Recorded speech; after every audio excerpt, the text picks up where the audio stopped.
Hello, we're live. All right. Hello and welcome to the This Is Not Therapy Hour. I am Brandon Tessers. I am a licensed therapist, but this is not therapy for so very, very, very many reasons. What this is just an open conversation. I'm here for the next hour or so to talk with you all by myself today. Unfortunately, uh, I like having more people around, but I also enjoy talking with whoever you are. And so, what I'll be doing for the course of this conversation is making my best guesses about who you are, what you might be interested in, how I'm coming across to you, how I'm impacting you, and talking accordingly. For those of you who are willing and able to participate in the chat, I appreciate that because it gives me a lot more information to base my guesses about who you are and how I'm impacting you and how I'm coming across. Uh, I work with a small private therapy practice called Effective Artistry. Our physical office is located in Northbrook, Illinois. We do individual, couples, group, family, individuals, couple, group, and family therapy with people in the state of Illinois and in the state of Wisconsin. We also work with a couple of executive functioning coaches who can work with people all over the world. Uh, for those of you who do participate in the chat, I'll be reading your comments out because we are streaming simultaneously on three different platforms: Facebook, YouTube, and Twitch. And wherever the comments come from, only people that are viewing this through that same platform will be able to see them. So if somebody puts in a comment from Facebook, the people on YouTube or Twitch won't see it. So I read them back out so that we're all on the same page. This, like any conversation, is we're impacting one another, right? That whenever you're paying attention to anything, but especially another human, what they say, what they do, what you notice impacts what you think and what you feel and what you do next. So, what I'm saying might bring up thoughts or questions or responses, and what you say to me will also bring up thoughts and questions and responses. That doesn't mean that it has to be a question and answer format, although it certainly can be. It's just a conversation like any other. Trying to think if that's like, I think that's basically the important stuff. We were not here last week. I was taking the week off and even unfortunately forgot to put up the notice that the stream was canceled, which I think might have been the first time that I've ever not put up the notice that the stream wasn't happening. I apologize for that for any of you who were here or expecting to be able to watch the stream and were surprised to find that that was not the case. I had a nice opportunity to spend time with family, both my immediate family, my wife and three kids, but also my brothers and their families. Uh, and it was nice to have that time. They just left earlier today, so I took that week off and switching back into work mode now. And as far as I'm aware, will be regular streams from here on out. Um, so yeah, apologies for that. It's been a while since I've done the stream by myself. There are times where I really enjoyed doing it by myself, just talking about whatever's on my mind. But I always prefer to do it with somebody else, just as is most things. It's more enjoyable to do it with other people than by oneself. I know that goes counter to a lot of what people talk about in terms of like making time for yourself or having alone time, me time, that kind of thing. And certainly there are cases in which that is preferential or more valuable. But as a general rule, like if you had to guess, if you were talking about a random person in a random context doing a random activity, far more often it's going to be the presence of another person or more would be beneficial, assuming that it's people that that person has a relationship with and can interact with. Um, which I guess I don't know that that was what was on my mind, but I'm thinking about it now, especially in the context of having for the past almost 4 weeks, 3 weeks. I have myself, my wife Susan, and our three boys have been spending time with various different family members. Time with her family, her brother's family, and then her sister's family, and then my family. So we've been spending a lot of time uh, with a bunch of people around. And then, literally, as of a couple hours ago, is the first time that it's just been the five of us without anybody else around in a month, almost a month, not quite a month. So having people around or not around, that's on my mind, I guess, right now. And we talk about, for those of you who've been to the stream, you've heard me talk over and over again about cost and value. That's one of the most like fundamental pieces of my philosophy or how I approach things, both as a therapist, but just as a person, how I'm approaching anything, executive functioning or whatever. Uh, and communication, socialization, like interacting with other people is just like anything else. It has cost, it has value. And depending on the person, depending on the relationship, depending on what you're trying to do, and the costs vary and the, the value varies. And with all this stuff, we are we are limited. Humans are limited. We can only do so many things. We can only notice so many things, think so many things, right? There's only so much time, only so much energy, attention, awareness. So we are incentivized. We try to make things to be as simple as we can make them in order to be able to navigate them or interact with them in the way that we're looking to. And the simplest that anything can be is just non-existent. You know that if I'm not aware of something at all, I'm spending zero resources on it. The next simplest that it can be is to be aware that it exists, but as a static thing. They're like, this is a thing, and that's just what it is. And then after that is, well, really, it can be this or that. It can be day or night, you know. And then three options of four. And the more you go, the more nuance and complexity that you get. And it's just not, we can't do all of that. That's a comment here. That's one of the things that worries me a lot about when I keep hearing people using AI as a therapist. Like maybe if you don't have any access to anyone you feel you can talk to or mental health resources, but ChatGPT is not a person and you need people. Yeah, that's an interesting, this has been coming up a lot. And so I'm glad that you mentioned it. It's a good thing for us to talk about.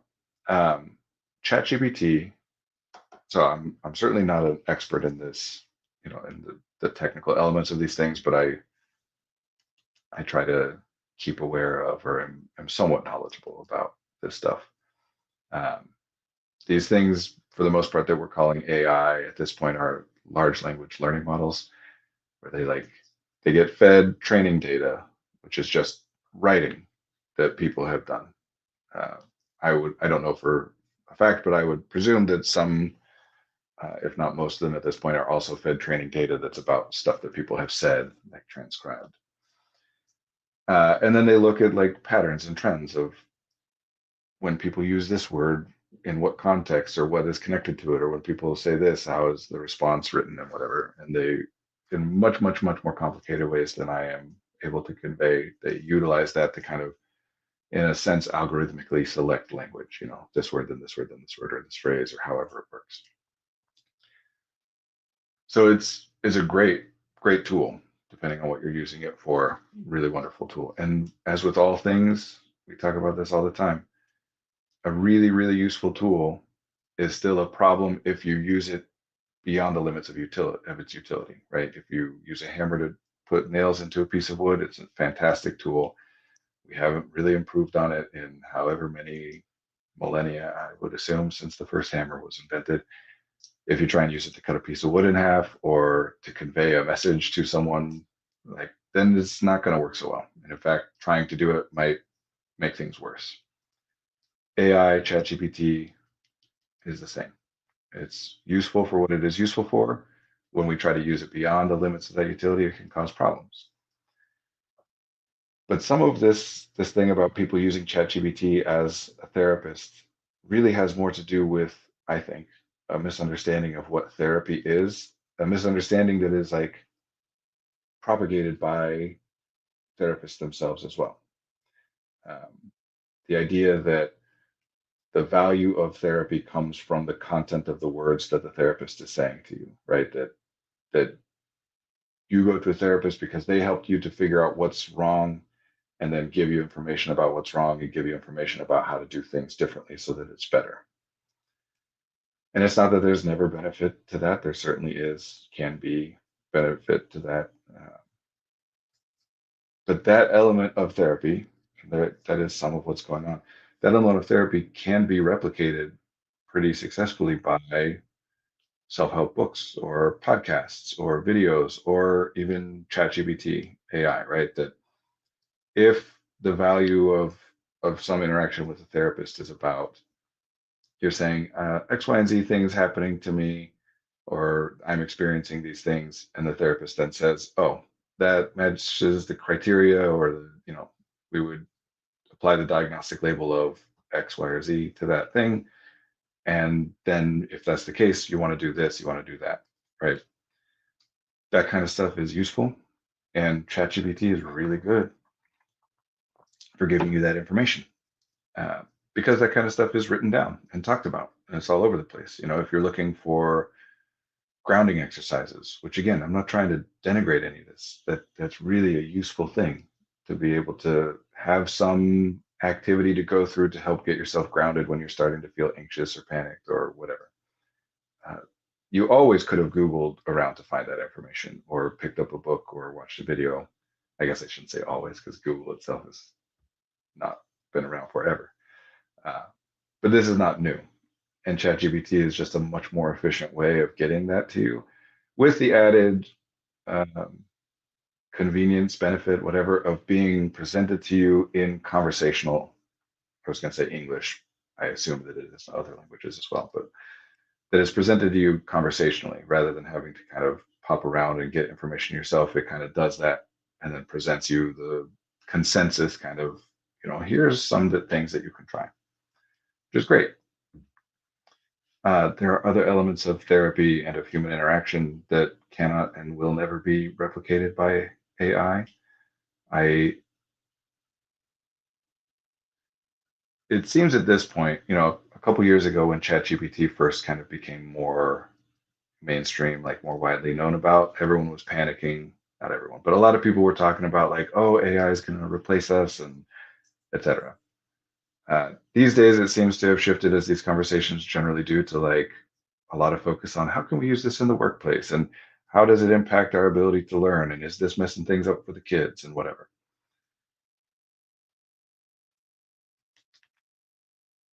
The way this is complex and maybe not super necessary, maybe not super relevant to what you put out there. Um, ChatGPT replicates some elements of interacting with other people, especially especially in the sense of like when you are typing to people, sending messages in writing. There's a comment. I still can't believe that was a few years ago already. It feels like both last year at most and also a decade ago. Yeah. Uh, in my recollection, and I could be wrong, in my recollection, it was like spring of 2023 that like ChatGPT went to wide release and everybody started, playing around with this stuff more. Uh, and at the time, everyone was not everyone again, but at the time, a lot of people were talking about like every time I was interacting with people at a party or whatever, it would come up this idea of is ChatGPT conscious or sentient or can they replicate? Like, are they the same as us? Which again, to me, just reveals this fundamental misunderstanding we all have in our culture about what it means to be human. Because, like, for example, not having a body is a pretty significant barrier to something being human. It shows that we have this focus on cognition, and cognition, as far as it's represented exterior on the exterior. Uh, like, you can't observe my thinking. The closest that you can come to that is when I put things into words, when I say stuff or write stuff. So that's what we're used to. We think of the way that people communicate or the way that people share their thoughts or express themselves. We think of that, we read that as like representative of their cognition, their thinking. And we do think of being human as like being about thinking, cognition. That's who I am. That's who we are, is the thinking, observing, conscious part of us. So when something mimics that part really well, we panic. We're like, oh gosh. But that just shows that like we think if that panics you, it means that you think that the only thing that is of value about people is the way they think and communicate. And those things are very, very important, but it's certainly not the only thing that matters. I do think, honestly, this is my personal philosophy. I think that the way that humans think and communicate is a lot more similar to large language learning models than people generally reckon with.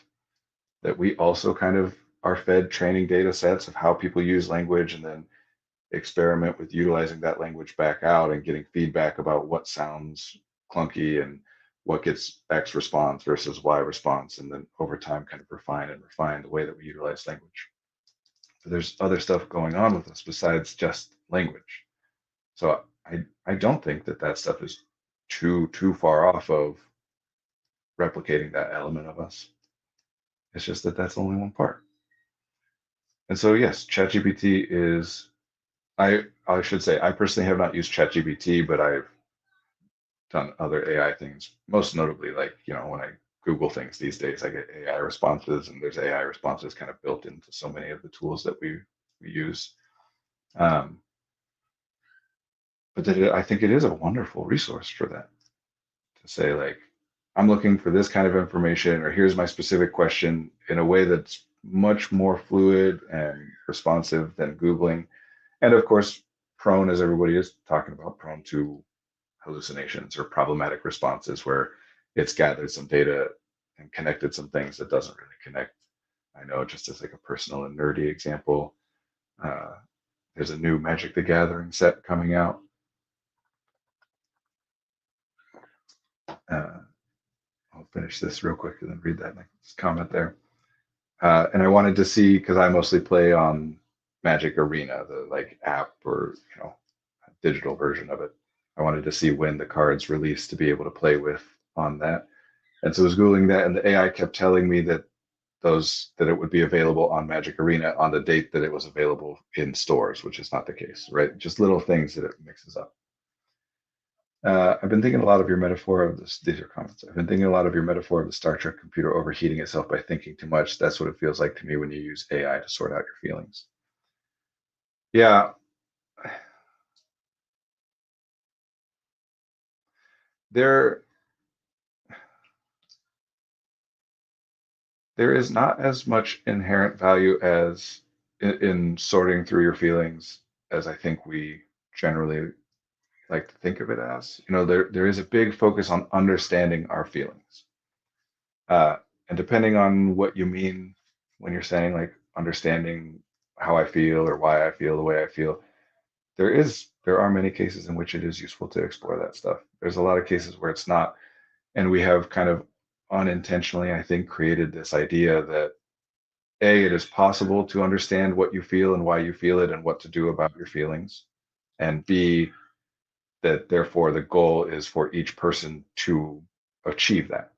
That if you know your feelings, understand what you feel, why you feel it, and what to do about it, that's good. That you should aim for that, which is not actually possible. That doesn't mean that it's not worth exploring or like moving in that direction. In the same way that we could say like it's not possible to create a perfect piece of art, but trying to get closer to it is still better than being further away, kind of by definition of what it means to be perfect. Here's a developmental thing I see all the time in our culture and with clients, and is that we teach people at first that what matters more than feelings is thoughts. That we come out of school with this idea that like, I mean, you can see it all over the place. People talking about what is or is not logical or rational when discussing potential ideas of what to do or behaviors or whatever. That logic and rationality is unassailable. And if something is logical, that means that it is correct or good. And if something is not logical, that means that it's bad and shouldn't be treated as important. And that's obviously got problems to it. There's a reason that we teach that to kids and to each other is because it's what needs to be taught. That's not conclusions that you arrive at on your own without it being taught. The first thing you're aware of is your own experience and feelings and impulses and whatever. And so we go by that. And there's good reason that we teach kids. I was taught, you were taught, that we teach kids about, hey, there are other things to take into consideration besides just an impulse or a thought or a feeling. How other people feel is important to take into consideration. What might happen later is important to take into consideration, right? So it's good that we teach that. There's also downsides to teaching that, especially when people get really, really focused in on it and really, really good at it, and then are less likely to pay attention to their own feelings and desires and impulses and feelings both in emotional sense, but also in the physical sense. And we just override things and push past things, whatever. So then there's this, I guess I would say like third step. First is being aware of stuff and behaving in response to that. Second is being taught that there's other stuff that's worth thinking about and taking into consideration that you don't intrinsically know, but you have to use cognition to access. And then third is when we go back and say like, well, hold up, this impression that like your feelings and impulses are irrelevant or don't matter, that's incorrect. They're irrelevant, they matter, they should be taken into consideration.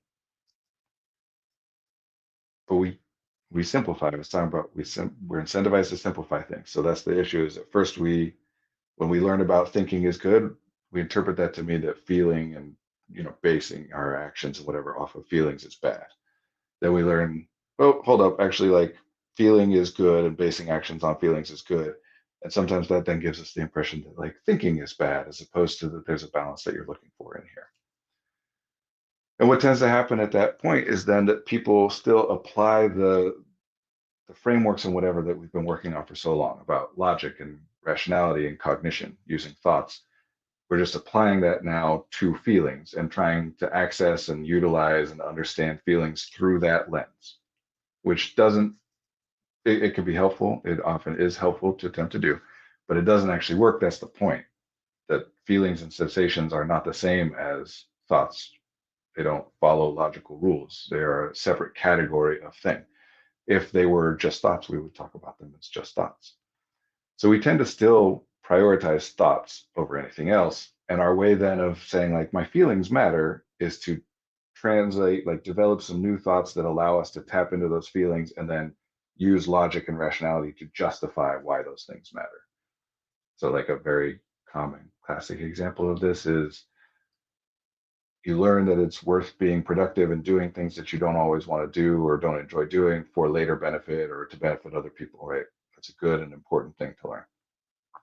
Then you learn, well, but if you only focus on that and think of like anything that isn't productive as being a bad thing that you should avoid, that's also really problematic and causes all kinds of troubles. So we have to respect those things. And the narrative that often comes out of that at first is you have to rest in order to be productive. That we're still prioritizing like doing things and being productive, creating things which are of value and benefit to other people and to your own future or whatever. That's still the good thing. We just unfortunately kind of have to like do this other stuff of rest and enjoyment and whatever in order to be able to do that as well as possible, which is true. And so that works. But of course, it's also, and I can use logic and thoughts to make this point. It's also valid, important to just be able to pay attention to feelings in and of themselves. It doesn't have to be that rest is in order to be productive. Rest can be valuable in and of itself. Enjoyment can be valuable in and of itself. And we don't really need to do that for most people. Most of the time, learning that like rest and enjoyment is important, and if I want to keep being productive later, is enough to make it so that I'm now making the changes in my life to make it so that I'm living in a more sustainable way. We don't, then things are better. There's not as many problems. So we don't need to go down the path further into like, oh, you know what? Maybe enjoyment is beneficial in and of itself. You're allowed to have feelings. This is a comment. You're allowed to have feelings and your feelings matter, but please don't have feelings at me. Yeah, all those conversations are interesting everywhere. And I know you're like, or at least I'm interpreting it as though you're kind of satirizing a broad swath of statements that people will make. Uh, Notably, this comes up in American politics all the time. And as much as I hate framing things in this way, it is all sides. People will talk about like, my feelings matter, your feelings don't, right? Because that's kind of just a basic, I mean, there's truth to that for each given individual, right? My feelings matter, your feelings don't. And that's not entirely true because I have feelings based on my understanding of your feelings, which is what gets us this thing. If I understand that you are mad at me, then that knowledge, even if it's inaccurate, but that understanding, that idea that you are mad at me impacts the way that I feel. So your feelings matter in that they impact mine. But that's the only way that I have access to any understanding of it, right? That's why humans are built the way we are with this thing that we call empathy kind of baked in. Because if they legitimately like had no direct relevance to me, whatever you were experiencing, then how would we ever have like evolved or developed systems in which we're collaborating with one another in the first place? We have to have some understanding and awareness and incentive to pay attention to other people's experience. Trying to focus on this through a utilitarian lens. And then, yes, common example is people complaining about cancel culture, right? Like, this is ridiculous. People should be allowed to say stuff as they're criticizing that other people are criticizing them for what they said. So eventually, effectively, it comes down to like, I should be able to say what I want without criticism, and you people who are criticizing should not be able to say that stuff. I only deal in logical discussion and thinly veiled humor. It's a fun place to live for the most part. Uh, it has its shortcomings, and again, I recognize that you're joking here, but those things do very much correlate with certain patterns of experience with people. And a lot of what is typically called mental illness, especially anxiety and depression struggles, does kind of correlate to the shortcomings of using cognition. Um, it turns into, in practice, in like a given individual's life, it turns into this like whiplash back and forth of like, no, I should, my feelings don't matter and I should just focus on doing what's good to do. Then, like, no, no, my feelings matter, which I think of as it's good to pay attention to my feelings. I'm still prioritizing doing what's the good thing to do. But then that causes problems. So then we're back to like, well, sometimes it's important to like do stuff even though I don't want to do it. And then back, blah, blah, blah. As opposed to just the nuance. These are things we're trying to balance out. It is true that if you try to live your life in such a way that you only ever do things that you have an impulse to do that sound enjoyable to you to do as you consider them, you're going to struggle with a lot of things, uh, including that so many of the people who are trying to improve their own emotional condition, their own emotional experience by cutting back and setting boundaries and cutting things out of their life constantly, uh, that that you get to a point where continuing to do that strategy actually is making the problem worse. But it is a very difficult thing to communicate and often gets comes across basically when people are frustrated and end up saying something along the lines of like, you could do it, just stop whining and do it, right? Which again, there's some truth to, but you have to be able to recognize cost and value in order to be able to navigate with this with any sort of efficacy. That it to do something that you have an impulse to do or seems enjoyable to you to do has a much lower cost for initiation. The impulse, typically when we're talking about initiation, we're talking about getting yourself to start on a task that you do not have an impulse to do. You're overriding it. Your impulse, which is like, impulse is the way that your body is organized. In the moment before you stand up, there are electrical signals in your nerves that are about to reach the muscles that activate to stand up, right? In the moment before that, even though nothing outwardly observable has happened yet, there's electrical signals there. In the moment before that, they were a little further up, and in some number of moments before that, those electrical signals were generated and sent. And in the moment before that, there was some impulse, there was some stimuli that caused us to generate those electrical impulses, etc. So when we're talking about impulse, that's what we're talking about is at any given moment, your body, including your nervous system and your brain as part of the nervous system, is organized in such a way, the energy in your body and the positioning of it is organized in such a way where it's prepped to do something, including when, it's prepped to continue to maintain the position that you are in. And we're just focused on movement right now. Sitting in this chair, which we consciously identify as like, oh, a person's just sitting there, they're not doing anything, does require the activation of muscles. The body is doing stuff. That's why when you fall asleep, like the position changes, even if it is just the head nodding forward or whatever.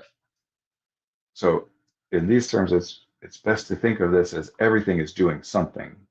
When we're talking about it's doing nothing, we just mean it's not doing something very energy intensive or very like um, doesn't involve a lot of physicality or observable motion. But cognition also has a cost. Actually, quite a big one. As a species, And I'm realizing I've never really said it this way before. Maybe it'll be useful. We as a species are designed for physical movement to be much, much more efficient than cognition. Like it's much cheaper to move your body than it is to think in terms of what resources it costs. Um, and I know that that sounds absurd because our culture teaches a different thing. And again, all these things, even the ones that are flawed and cause problems, they made sense in the context in which they were devised. They do have utility and are important and helpful to continue to share. And then we just lose track because we think of it as a good thing. So we do it all the time instead of like a good tool is good for this specific thing that it is for.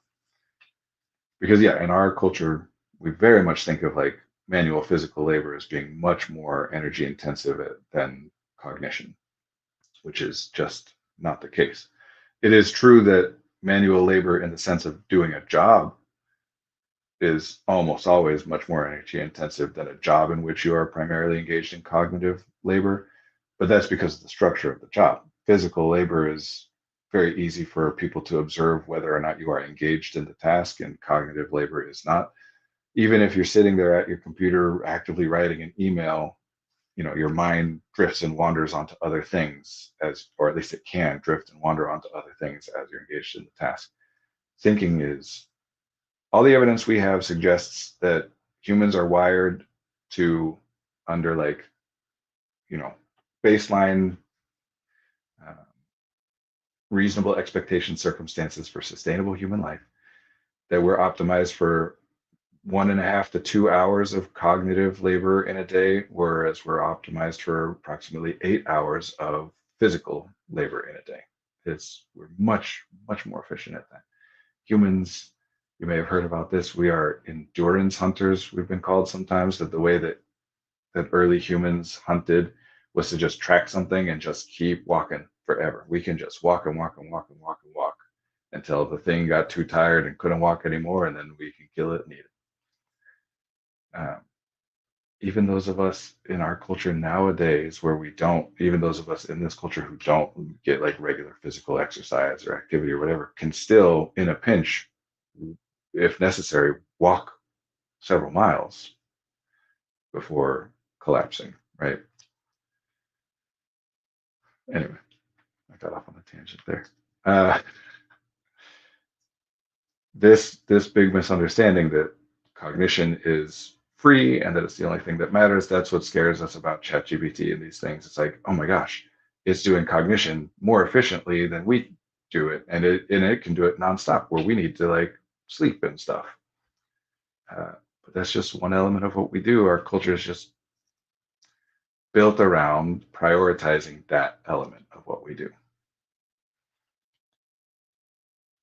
Anyway, so we think about things. We think about everything. We now, I myself, like all of, not, I guess I shouldn't say all of us, but pretty much all of us, we engage in like cognitively demanding activities for fun in our spare time. And if we don't, that's less enjoyable to us.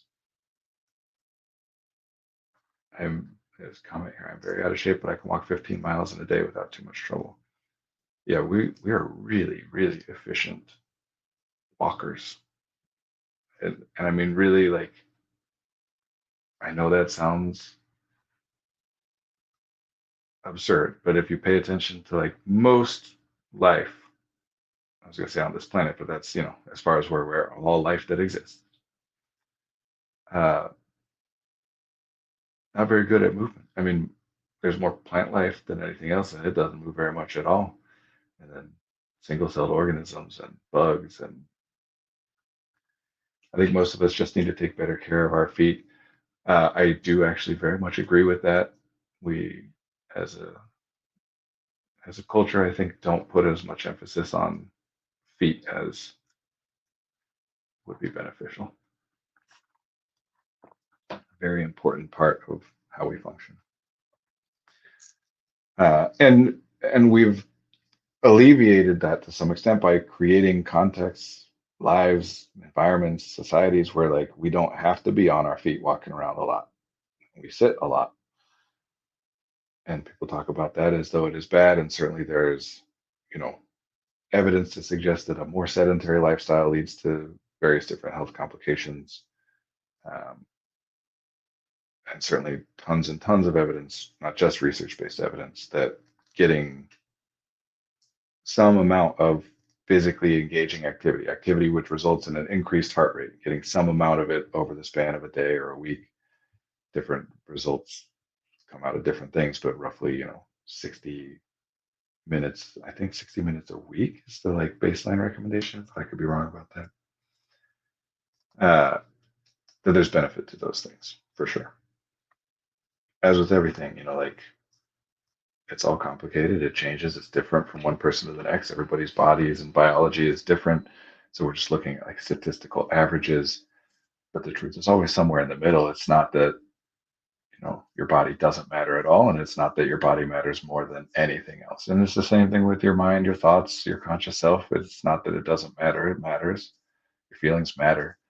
They don't matter more than everything else. They matter in the sense that everything that we experience matters, is that it's all stuff that is meant to work together, not to be siloed out as like, this is the one that we follow.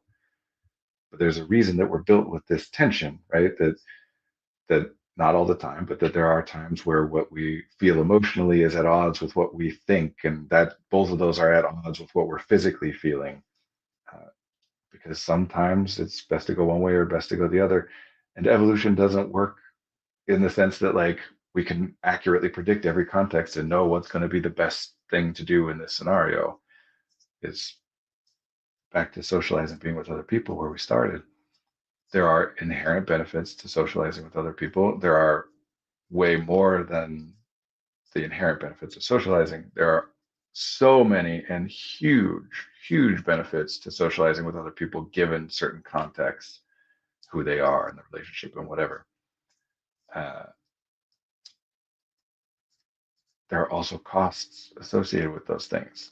And so we're supposed to have, we're supposed to be constructed in such a way, we are by design constructed in such a way where it's like, I have some incentive to engage in social interaction and some incentive to like disengage from it and be by myself, because we want a balance of those things, some balance between privacy, alone time versus engaging with other humans. As a general rule, I think I can say this pretty confidently, universally, like that optimal balance as far as what we are designed for, what it actually is in utility, we can, I mean, that's really difficult to talk about in any more than a specific person, a specific scenario, and even then we're doing a lot of guessing. But um, I lost track of what I was saying. Oh yeah, as a general rule, like the way we're designed is incentivized for way more social interaction than any of us gets. And I know that that sounds at odds with so much of the discussion about how many of us are introverts and, you know, setting boundaries and prioritizing alone time or whatever. But you have to recognize that so much of what we do when we're alone at this point is a version of socializing as far as our systems are concerned.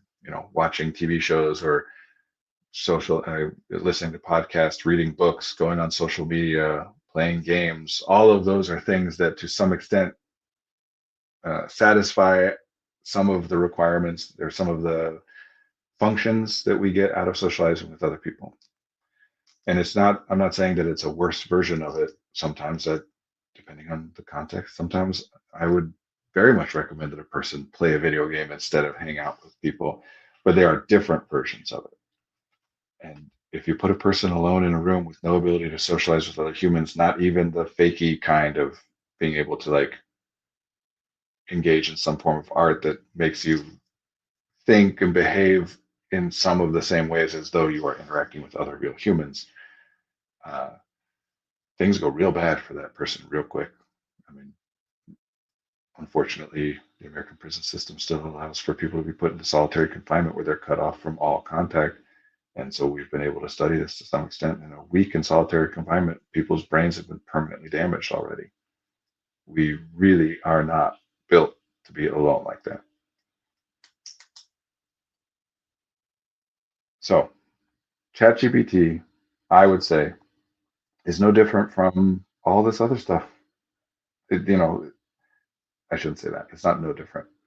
But in terms of like, in what way is it helpful to a person? In what to what extent does it replace the function that you would get from actual interaction with an actual human being?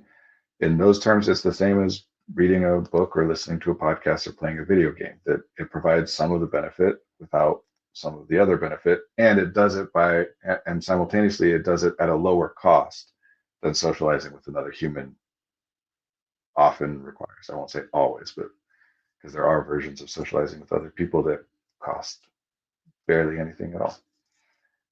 Um, I'm very glad my office is moderately social. Like my team doesn't really go out for drinks after work, hardly ever, but we do chat with each other all the time. Yeah, that so over again in industrial psychology, which is the branch of psychology that evaluates like how do people work and what happens in the workplace and all that. We find this over and over. Like I said, people do not engage in intellectual labor for 8 hours in a day, not even close. Different studies have different results, anywhere from 1.5 to 4 hours on average. Remember, that's on average, meaning for everybody who does more than that, or every day that someone does more than that, someone else does that much less on the other side. And so what's happening is it's interspersed with all this stuff that in the research is not regarded as like intellectual labor, meaning it's not work that you are identifiably doing in order to accomplish your assigned work tasks. But like water cooler talk, popping in and chatting with people, whatever. Like we do that stuff throughout the day. And that's great. There's reasons for it. There's reasons for how certain versions of it are more restorative and other versions of it. Every single person, introvert or extrovert, whatever, every single person has experienced social interactions, experiences where you are in the presence of another human that is restorative to you, energizing to you, that you come out of that feeling better than you went into it, more resources than you went into it. And everybody experiences times where the opposite is true, where at the end of a social experience, you are feeling worse or more drained or have lower resources than you did going in. There's all kinds of things that dictate like what makes it so that you're gaining resources more than you're spending or losing more than you're gaining or whatever. And it's, I think, worth saying that gaining resources, feeling energized or whatever is not the only benefit of social interaction. There are times where, yes, the interaction itself is draining, but it's still valuable and worth doing anyway. Makes it worth it for me to go into the office every day instead of working from home. Oh, it makes my work a lot easier when I can take a break from the computer and chat or walk over to a coworker to ask a question rather than spending 30 minutes trying to figure out an issue myself. Makes it worth it for me to go into the office every day instead of working from home. Yeah. The desire to work from home, which I'm working remotely right now, and I structure things so that, the people who work at our practice have options to be able to work from home or work remotely. But I also do structure it in a way that puts a very like strong tilts the scale in the direction of coming into the office and being around other people more than being at home, because there are all kinds of conveniences and benefits for working from home, and there are all kinds of costs associated with working from an office, from some central commuter location. uh, and again, unfortunately, this discourse gets simplified where some people are thinking of it as like working from home is always better, and anyone who suggests that working in an office is just like a corporate whatever trying to like get people to get in to the office. And certainly some people are doing that, specifically, especially people who are in middle management roles where without an office to manage, there's, less justification for their role to exist. Um, but there is also inherent intrinsic benefit to collaborating with other humans, right? Like, I don't care what it is that you do or want to do or think of as like great endeavors that good and beneficial things that humans do. The versions of it that you like the most, the versions of it that have been the most impactful, generally most successful, whatever words you want to use, have involved a lot of people collaborating. That's what we do. That is our survival trait, is that we work together. I know that there is a narrative out there a very deep one that I personally, this is my fun language, but that I consider to be like the core lie of Western civilization. The idea that humans in their base state, in their uncivilized state, are, um, we'll say, antagonistic to other humans, violent, and you know that's obviously not true. It can't logically be true. If that was the case, that quote unquote uncivilized humans without the rules established by a broader society and enforced by the structures of that society, that we like kill each other and all that kind of stuff, then how would humans have ever evolved to the point where they were able to start collaborating and developing what we call civilization or society? We would have killed ourselves out if that's how we behave.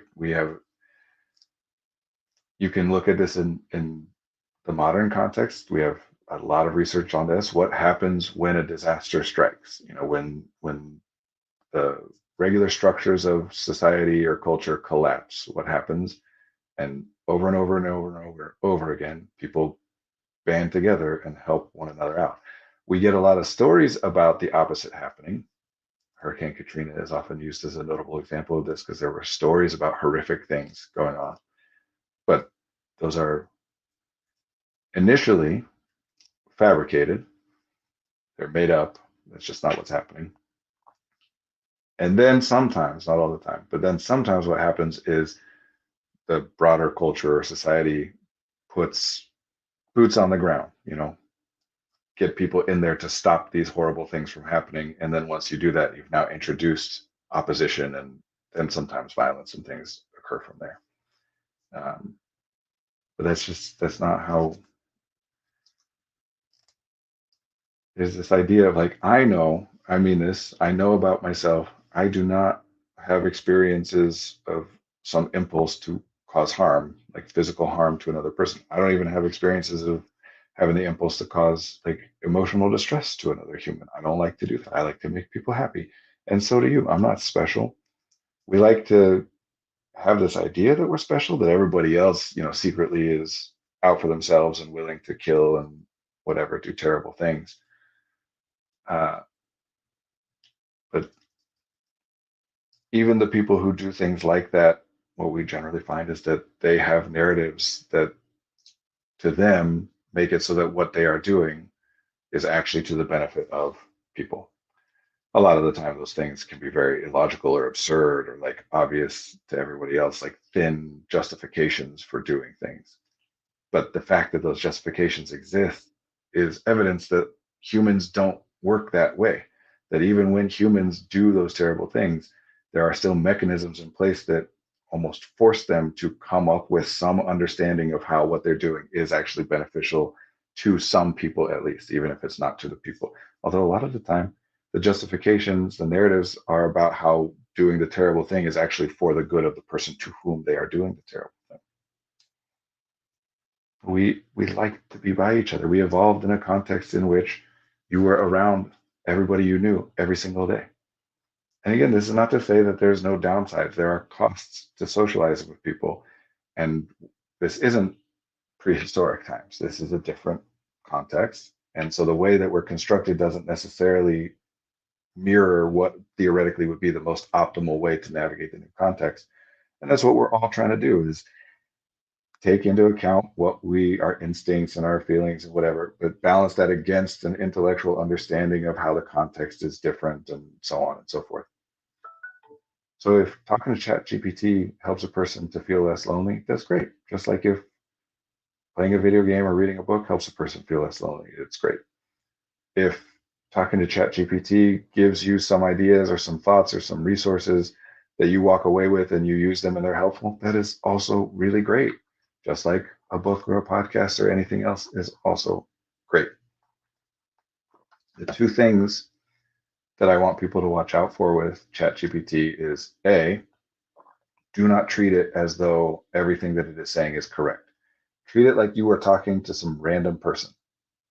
Don't treat it as though you are talking to an expert in whatever, because that's the mistake I see a lot of people making is you're treating its response as an expert's response to whatever question you're asking. If you're asking about therapy, you respond to it as though as an expert therapist. If you're asking it about math or engineering or Magic the Gathering or whatever, you're responding to it as though the answer you're getting is from an expert.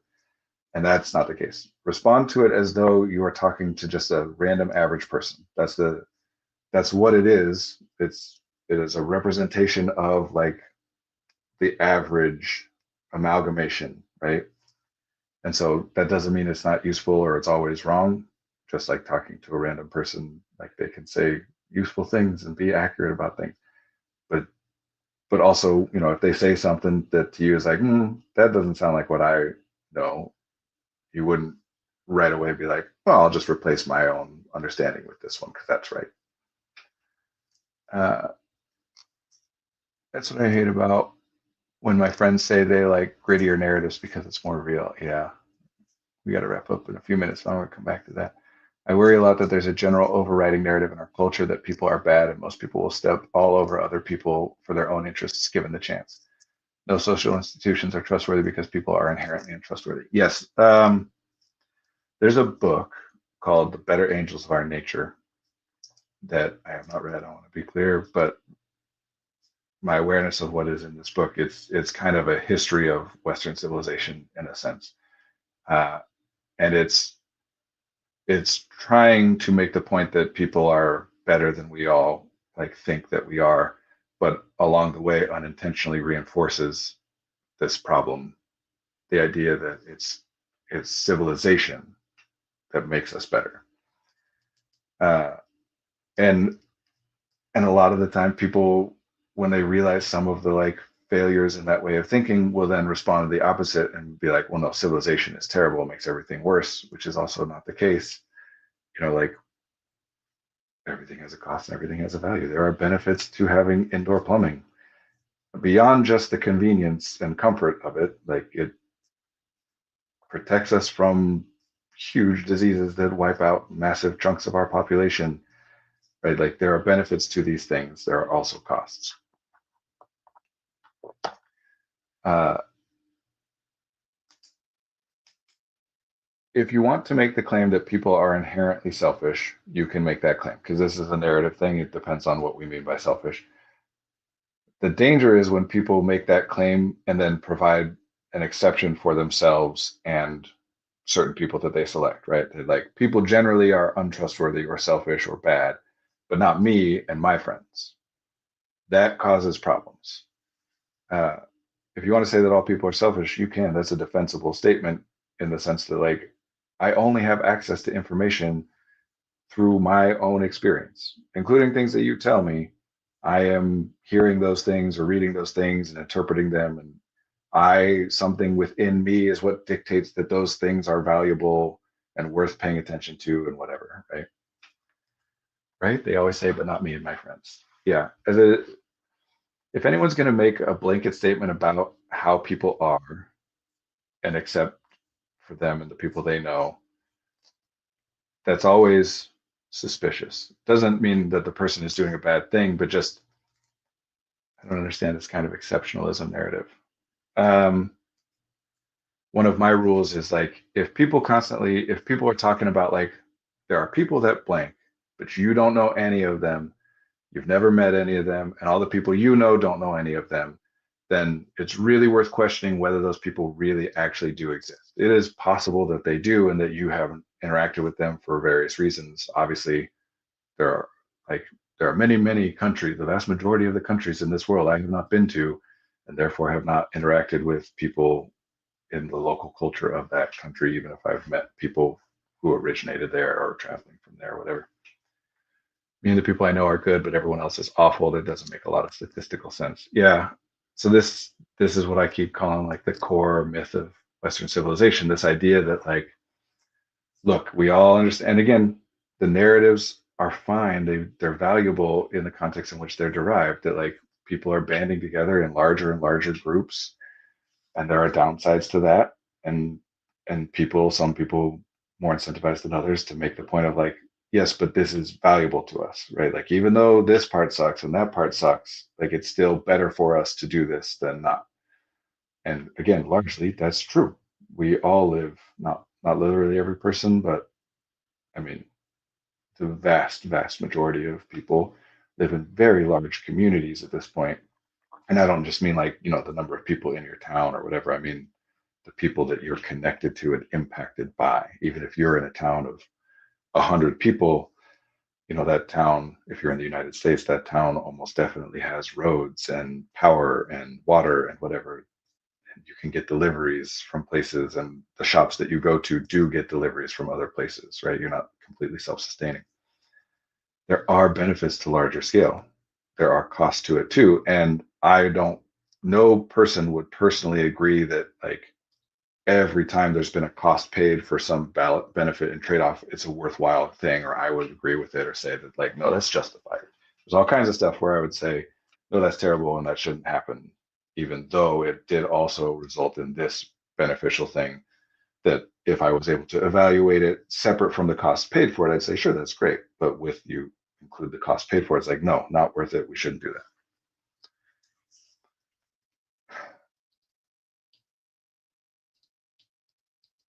So the narrative evolves over time to the idea that eventually it's not a like choice, right?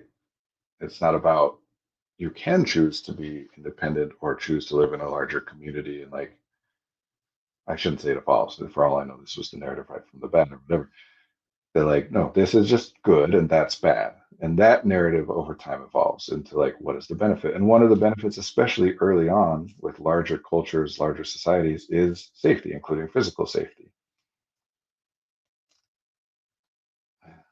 State-sponsored violence and large-scale violence and whatever doesn't come around until after we've started doing this. But then once that happens, having protection from the other people becomes part of it. Blah blah blah. Whatever. We don't need to get all that stuff.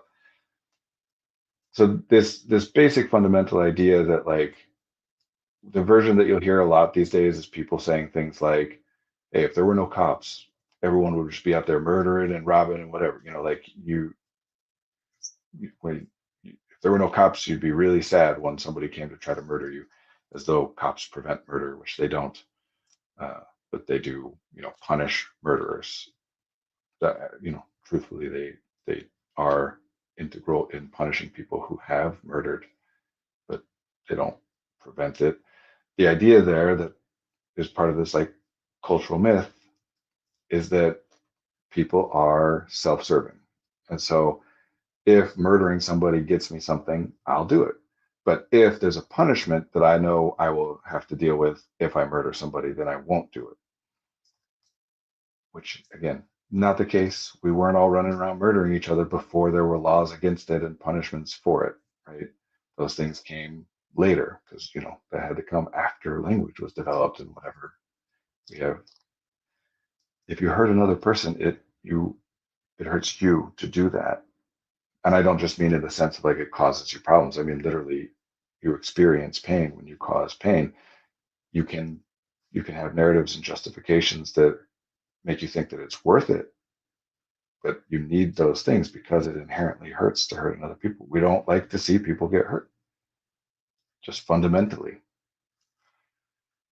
People have been and do like get into contexts in which they do hurt people, cause all kinds of problems. That's real. It is not the common thing. One of the problems with our access to information about other people that we don't personally know, again, lots of benefits, but one of the problems with it is that the stories that we tell are the unusual ones, right? In the news, you don't hear about like if I have an uneventful day, the news is not talking about that. And the fact that my day is more or less in line with things that you've experienced or people that experience, obviously some variation, but to some degree within the same parameters or whatever. Therefore, you don't get the reinforcement that I also and that person and that person that and everybody's for the most part living lives in similar parameters or having experience within similar parameters.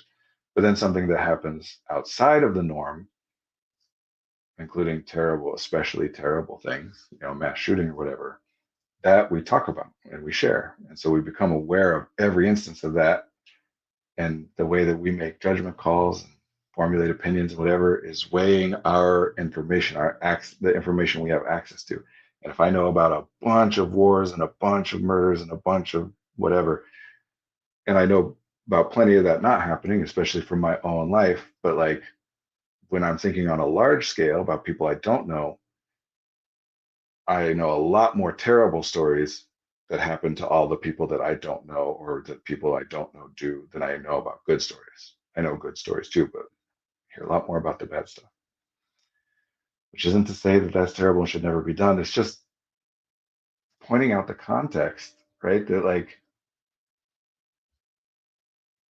you don't need to be different from other humans in some fundamental categorical way to be cool and special. You are, I think Mr. Rogers is my personal hero. And he communicated this better than anybody. Like, you are special. Whoever you are unique. I like you just the way you are. You don't have to do or be any particular thing to be unique. You are. That there's a quote that I'm gonna like not get right, paraphrase a little bit from him that that you are unique to all space and time. What you are and what you contain within you, the universe has never seen before and will never see again. You don't have to that that's the quote I'm paraphrasing, and then I was just adding other stuff. That's already the case. Happy, sad, anxious, productive, whatever, it's already the case. Successful, unsuccessful, whatever. That doesn't mean that these things don't matter. We want, I want for my experience and I want for your experience to be as pleasant as possible. And that's part of the thing about recognizing this myth as a myth is if I know that what makes people feel good is to make other people feel good, that your feelings do matter to me, even all these people that you like, whoever you are and whoever you disagree with, picture, imagine them, these hypothetical people that, or, people on TV or whatever that you disagree with very strongly and how they say all kinds of stuff that you really don't like, and including that part of what they're saying at least sometimes is that they don't care about you, they don't care about your feelings, they don't care about what you like or don't like. But if they didn't, then why are they talking about it? Why are they putting resources towards communicating this idea? We all care about the experiences of other people. We are sometimes in positions where, doing X will make this person happy and this person sad. And so we do all have built in ways of kind of making quick decisions on the fly about, well, I'm going to prioritize doing, making this person happy over avoiding causing this person to be sad, or I'm going to avoid making this person sad even at the expense of not making this person happy. And that's it broadens out to a lot more people and different experiences and a lot more intensity. But that's what so much of these narratives are, is that even when you do that, you still don't like making the other person sad or hurting the other person. And so, there's a reason that all militaries and whatever, even the police, that we have these strong narratives of like, no, no, you're doing this for your brothers. You are brothers doing this together. We have to really drive in that hurting other people is necessary in order to protect the people that you love, because nobody wants to do it inherently. And when you recognize that like everybody does feel better making other people happy, then it's fine to think of it as everybody is selfish. Everybody is selfish. And what makes people happy is to make other people happy. Everybody likes being impressive or being cool or having other people think they're awesome, having other people like them. Everybody likes that. That can go awry in all kinds of ways, but that is still fundamentally what we're aiming at, is I like it when other people are happier or better off or whatever, when they like things more. The more other people like me, the better I feel. What you then are incentivized to do in order to get people to like you, and what you do to get some people to like you, even at the expense of, it can go real bad. But no, it is absurd. There is no evidence. It's illogical. It doesn't match the anecdotal or phenomenological experience of any individual person. This idea that at the root of us, we just would be running around murdering people all the time. How many times in your life have you been like, I'm going to kill this person? Oh, no, wait, I'll go to jail. So never mind. Right? Like, that's just not how it works. So people still do terrible things, or hurt you or whatever. But it's a different way to access and understand it that makes it so you're more able to effectively make things better for yourself and for other people if you understand that those are the results of processes built on top of an inherent desire to make other people happy. Certainly, at least, at the very least, you can stop feeling bad about being a people pleaser or whatever. We all are people pleasers. Literally, every single human had other humans take care of them or they die. Like literally for several years, if you don't have other humans taking care of you, doing things on your behalf, including at the beginning, like putting food into your mouth and stuff, you die. So every single grown human that spent the first several years of their life in a context in which whether other people like you and want to do things for you and care about you, love you, whatever, is literally a matter of life or death. And we think that that just like goes away later on. It's like, no, now I don't care about.